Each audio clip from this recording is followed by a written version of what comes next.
નમસ્કાર. ચાલો સીધા જ આજના આ અત્યંત રસપ્રદ વિશ્લેષણમાં ડૂબકી લગાવીએ. આજે આપણી પાસે એક સાચો ખજાનો છે. અખંડ જ્યોતિના ડિસેમ્બર 1980ના અંકમાંથી લેવામાં આવેલી એક અત્યંત સચોટ, માળખાગત અને ઊંડી આધ્યાત્મિક તેમજ વૈજ્ઞાનિક રૂપરેખા. તમે જ વિચારો, આજના આ સમયમાં જ્યાં આપણે સતત વૈશ્વિક કટોકટી, આર્થિક અસ્થિરતા અને માનસિક તણાવની વચ્ચે જીવી રહ્યા છીએ, ત્યારે 4 દાયકા જૂનો આ દસ્તાવેજ આપણને આશ્ચર્યજનક રીતે આધુનિક સમસ્યાઓનો સીધો અને સચોટ માર્ગ બતાવે છે. આ કોઈ સામાન્ય લખાણ નથી હો. આ ખરેખર એક જ્ઞાનનો પ્રકાશ છે, એક એવી વિચાર ક્રાંતિનો દસ્તાવેજ છે જે આજના આ અશાંત અને ઝડપી વિશ્વ માટે એક અલ્ટિમેટ બ્લુપ્રિન્ટ સાબિત થઈ શકે છે. હવે આધુનિક સમયના આટલા મોટા પડકારોને સમજવા અને તેનો ઉકેલ લાવવા માટે આપણે સૌથી પહેલાં આ આખી ચળવળના મૂળભૂત વિઝનને સમજવું પડશે. સ્ત્રોત સાહિત્યમાં એક બહુ જ પાવરફુલ વાત લખી છે. વર્ષોથી શાંતિકુંજ યુગ નિર્માણ યોજનાની વૈશ્વિક ચળવળના એક અનોખા કેન્દ્ર અને ઉદ્ગમ સ્થાન તરીકે ઉભરી આવ્યું છે. આ વાક્ય પર જરા ગૌર કરજો. આ યુગ નિર્માણ યોજના માત્ર કોઈ નાની મોટી સંસ્થાકીય પ્રવૃત્તિ નથી.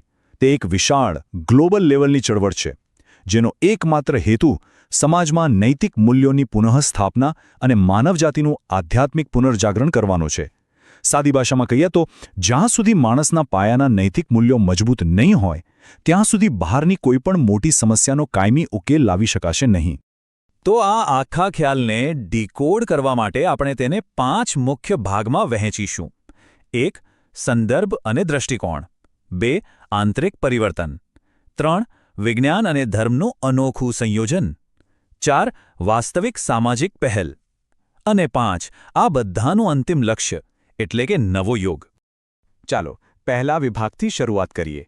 સંદર્ભ અને દૃષ્ટિકોણ એટલે કે આધુનિક કટોકટીઓને હલ કરવાનો મૂળ પાયો શું છે? તમે જુઓ, આજનો યુગ ભૌતિક રીતે કેટલો બધો સમૃદ્ધ છે.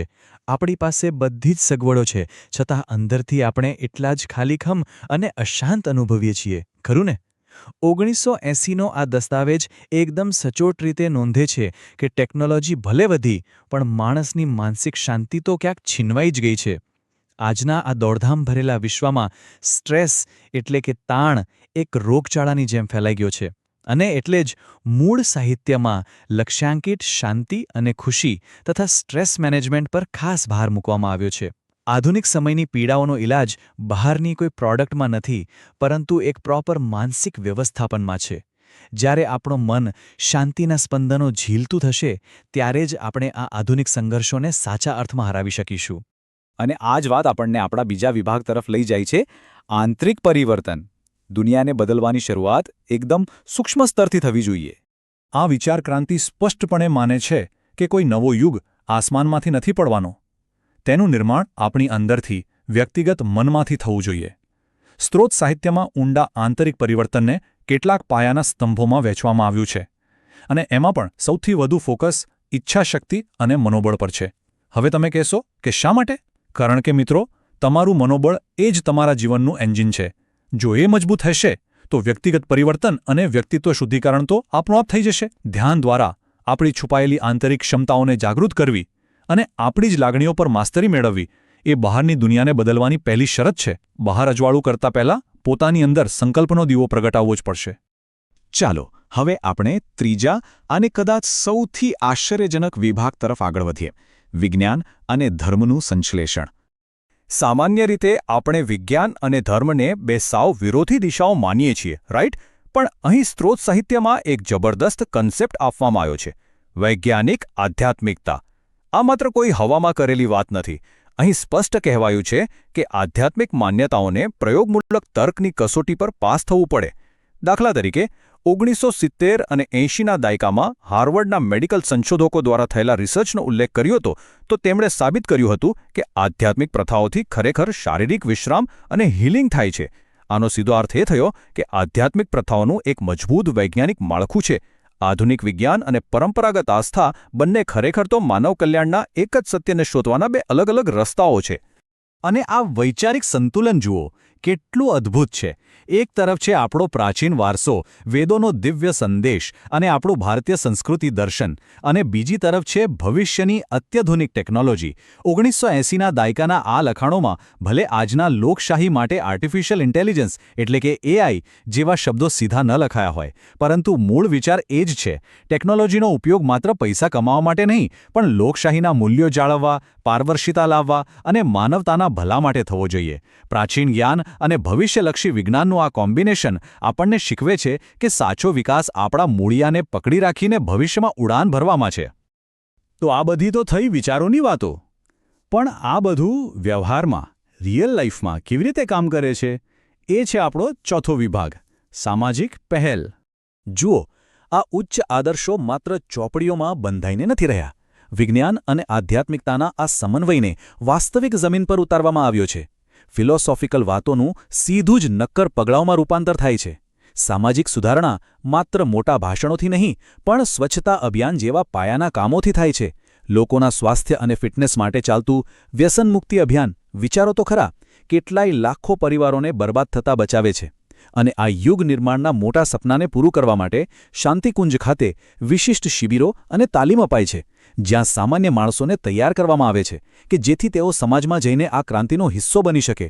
આ જ છે વિચારોનું જીવંત સ્વરૂપ. આ ઉપરાંત સામાજિક ઉત્થાન માટે સમાનતા સૌથી જરૂરી છે. આ સાહિત્યમાં ખાસ કરીને મહિલા સશક્તિકરણ પર જબરદસ્ત ભાર મૂકવામાં આવ્યો છે.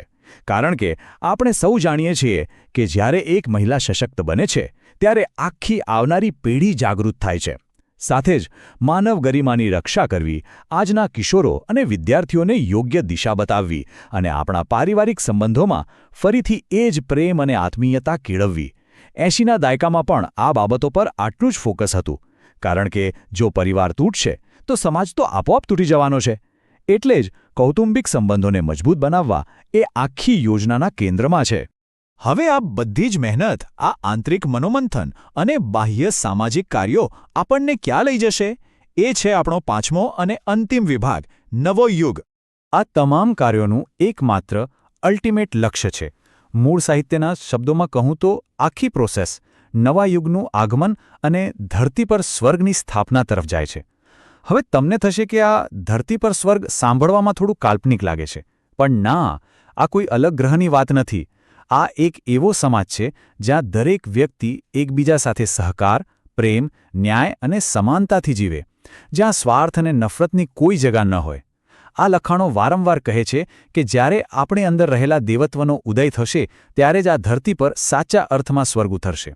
આ એક બહુ જ ઊંચું પણ ચોક્કસથી પ્રાપ્ત કરી શકાય તેવું વિઝન છે. જો આપણે આ આખી યાત્રાને એક સાંકળમાં જોડીએ તો તે એકદમ લોજિકલ માર્ગ બનાવે છે. જુઓ, સ્ટેપ 1 છે આંતરિક ખેડાણ.